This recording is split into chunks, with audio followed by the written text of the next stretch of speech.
chceme vyhrať každý zápas, ale reálne chceme hrať lepší basketbal.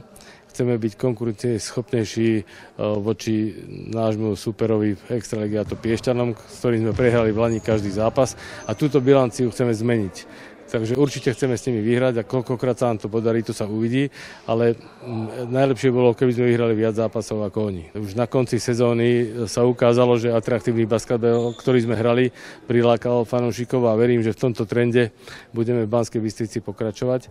Naozaj sa rysujú silné tímy, okrem Piešťan, Košice aj Ružomberok, takže tá konkurencia v tej prvej štvorke, ak to tak vyjde, by mala byť veľká a my sme sa preto aj prihlásili do tých medzinárodných súťaží, aby naše dievčatá zažili medzinárodnú konfrontáciu, veľa ťažkých zápasov, aby to potom mohli pretaviť do svojej hry aj v našej najvyššej súťaži.